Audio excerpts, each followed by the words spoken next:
a year, and updates are on the way. A new learning center, gift shop, and exhibit room are all planned, along with a 9/11 journal for visitors and reflections. And if you want to watch this full story or more uniquely West Texas pieces, you can log on to News West 9, our website.com, or visit our streaming app 9 Plus, which is available on Roku, Amazon, Roku, and Apple TV Plus. Well, that'll do it for local news, and coming up, we will have News West 9's Game Time, so stay tuned for that.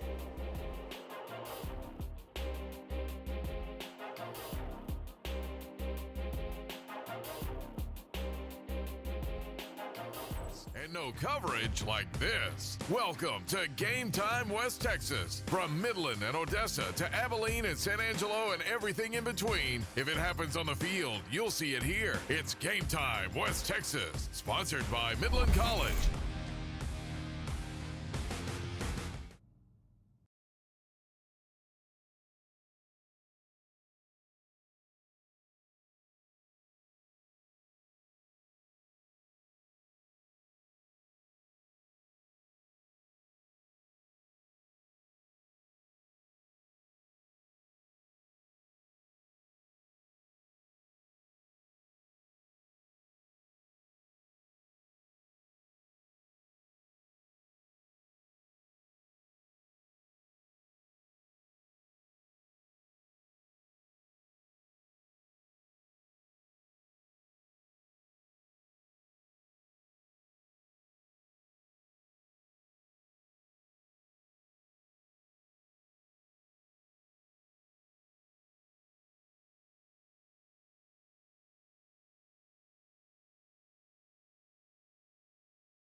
Two stack right here.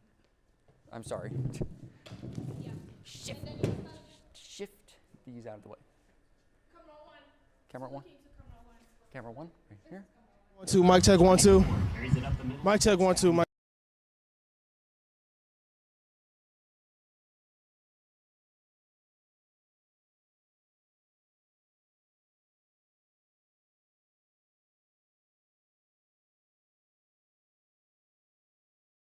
This is West Texas football. From Midland to Abilene, under the lights. 3 games that rise above the rest. 1 game that defines the week, the players, the pride. This is Game Time West Texas, sponsored by Midland College. Welcome to the first week of Game Time. Football is officially back in session as we've got 9 games of nonstop action to comb through to see who tallies their first win under the Friday night lights and who needs to go back to the drawing board. From the Permian Basin to San Angelo and Abilene.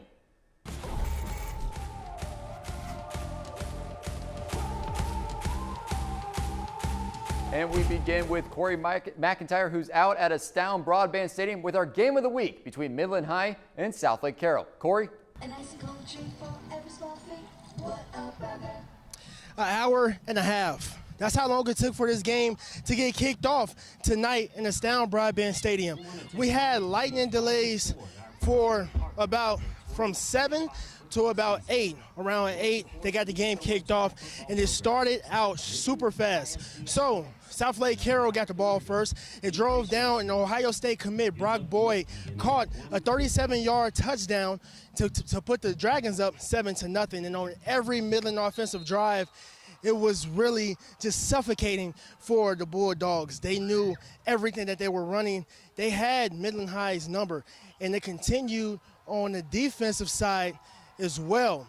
Now, Midland High couldn't guard anyone, and they had Gunter.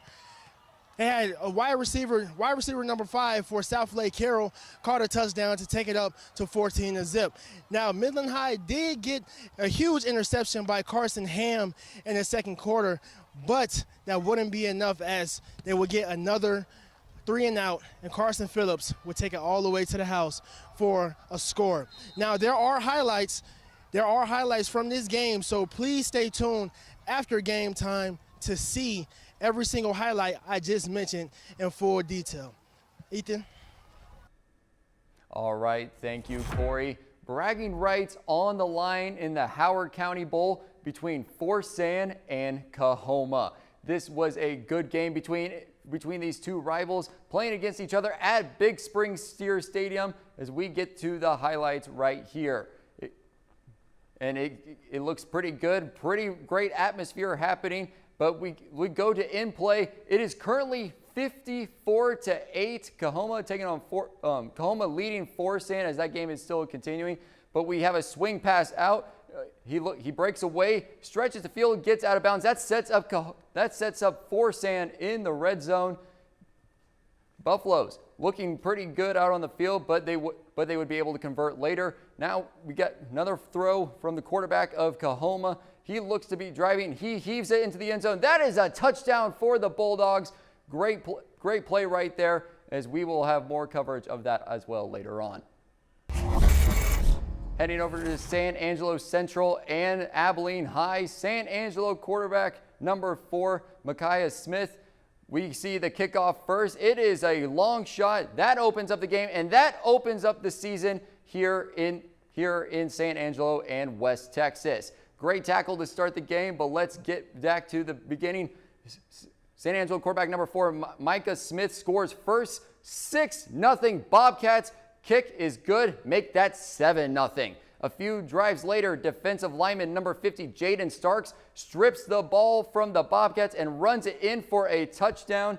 Tie game. You can see the big man. He is rumbling, stumbling all the way down the sideline for 6. What a touchdown for Abilene High. And going into the second quarter, Bobcats punt the ball to number 1 quarterback Braden Henry, who runs it back all the way for a touchdown. You see him dodge and weave, but he is on cruise control all the way down the sideline. That is another score for Abilene High, and they are just cruising. But just before halftime, the Bobcats turned the ball over with an interception to defensive back Jeremiah Galvin, leading to a scoring drive with a short pass to number 2 running back Ethan Joyner. Abilene remains in the lead 21-7. Then just before the half, an interception by Charles Nukas gets the Eagles the ball back as quarterback Braden Henry runs the ball back 81 yards for a touchdown. Look at that breakaway speed. He is gone as Abilene High defeats San Angelo Central 42-21.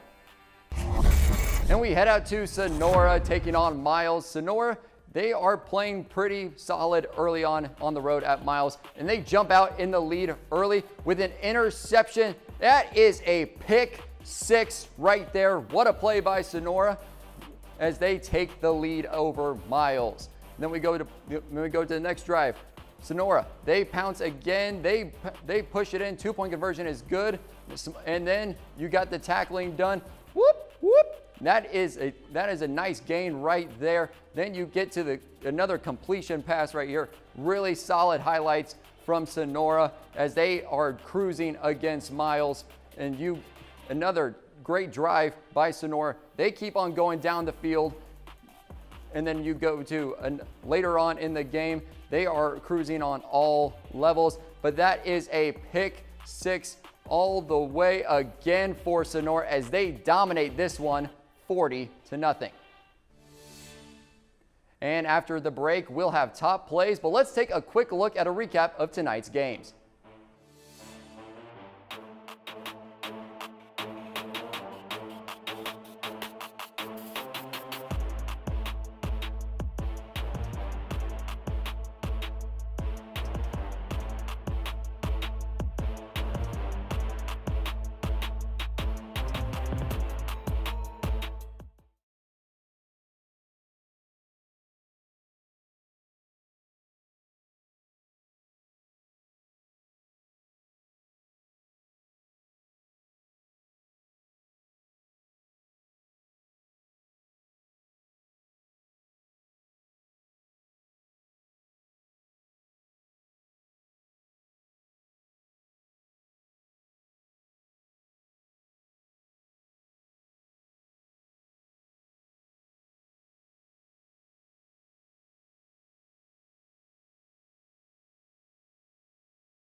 back. We've got reporters out in the field for our top 3 games from around West Texas. Stephen Pepper is at Greenwood, Ethan Purcell is at San Angelo Lakeview, but we begin with Sean Humphrey, who is out at Hawk Stadium as Wall faces Mason. Hope after heartbreak was the theme of the Wall Hawks offseason after a tight loss in the state semifinal to the now 3-time defending state champions. And they picked up right where they left off. Landon York early on, a big reason why they made it there with a scramble, getting a big chunk of yards. And can you say dual threat? Here he is doing it with his arm to Hagan Barbie for the first score of the season for the Wall Hawks. And then it was Jagger Thompson later on widening the lead for the boys in green with the punch in here. It's Jagger Thompson, and then later on, even yet later on, a connection that fans have become familiar with. Landon York to Reed Robertson, bombs away, touchdown Hawks, a wide lead early on, and that was just the first quarter, and they ended the first half with a shutout. Hey, Wall Hawk Stadium expects to see some excitement this year despite hosting just 4 home games, including this one, and barring a Mason miracle, the punchers got punched. From Wall Hawk Stadium at Clayton Wysoon Field, Sean Humphrey, West Texas Game Time.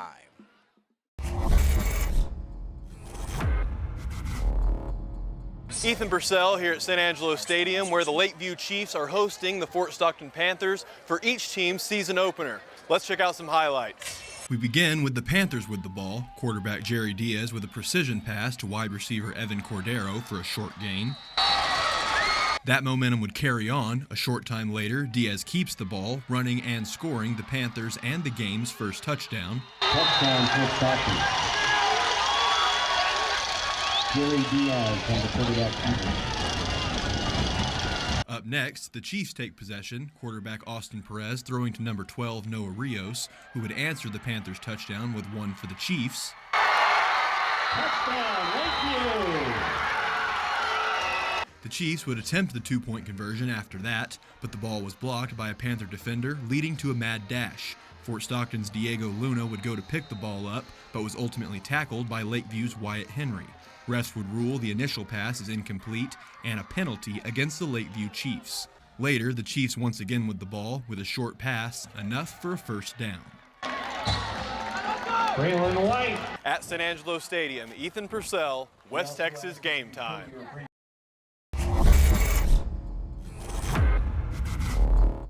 This isn't any ordinary season opener for Greenwood. It's the chance to secure program win number 300.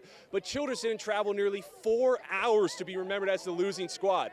Take a look at these first half highlights. With senior night and a lightning delay, the long-awaited rematch from last season's opener took a while to kick off, but once the players took the field, the action started fast. First play of the game, Greenwood quarterback Lincoln Madrid hands it off to his receiver, Dylan Payton, for a first down. A few plays later, the Rangers find themselves in the red zone, but 3 straight run tries go nowhere. So leave it to the quarterback. Madrid says, "I got this," and powers his way in for the opening touchdown to make it 7-0 Rangers. Childress' first drive now, running back Lucian Davis takes it, but defensive back Noah Rivas comes down and delivers a big blow. The Bobcats would still get in the red zone, staring at a 4th down, looking to respond. And the Rangers say, "Not in my house," holding the promising Bobcats drive to 0 points. 7-0 Rangers. At Greenwood, Stephen Pepper, News West 9. All right, thank you, Stephen. But more still to come from around the area right here on West Texas Game Time. But let's take a closer look at some of the scores from around the area.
Thanks for staying with us. Two teams from the Permian Basin are trying to stake an early claim in Class 3 as Stanton visits Crane. The Golden Cranes looking to avenge a 40-point loss to the Buffaloes last season. And for the Golden Cranes, you can't ask for a better start to the season. Hudson Willis unloads and hits a wide open Valdemar Aguilar, and he cashes in a 76-yard touchdown for 6. Next drive, Grayson Huertas powers it in for Crane to double its lead, 12-0 Golden Cranes. Stanton starts to hold its ground. Clayton Brown blows up the play for a tackle for loss. Buffaloes made it interesting, but Crane holds on 20-14.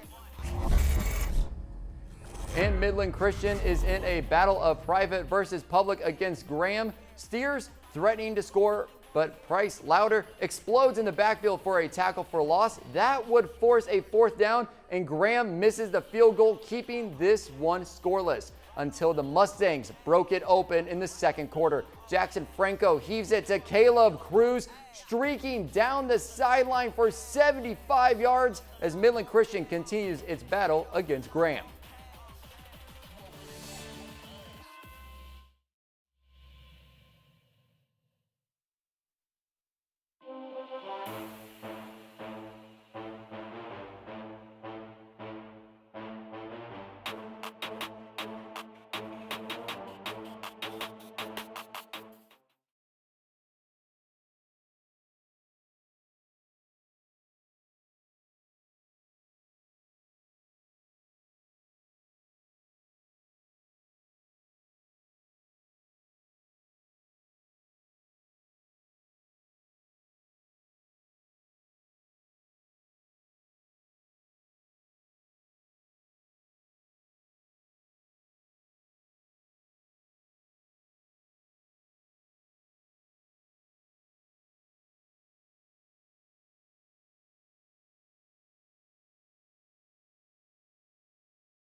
I'm sorry.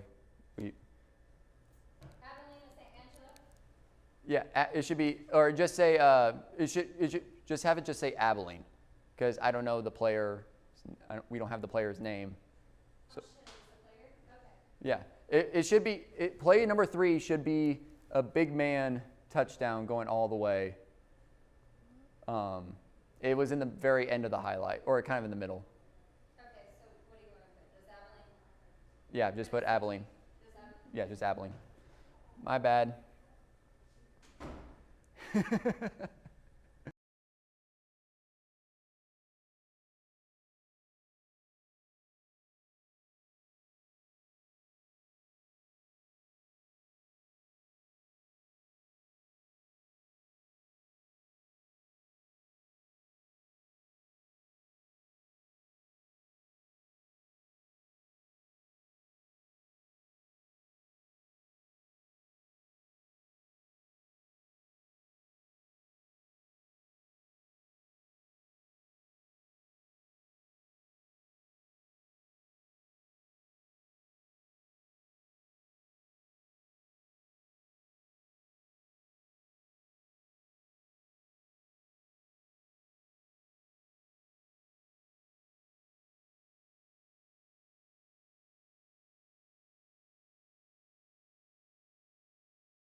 Now, week 1 of football doesn't just end on Friday, as Permian opens its 2025 season on Saturday. The Panthers are participating in the 5th annual Jerry Jones Classic held at the Star in Frisco. The game is nationally televised on the NFL Network as Permian takes on Plano. It's an opportunity for Mojo to earn more recognition, but it's not distracted by the bright lights and flashy cameras. We're very honored to be asked to be in the Jerry Jones Classic, and it's at the Star, and there's a lot of things outside that's going on and everything, but when you peel everything back, it's a football game, and so that's our focus.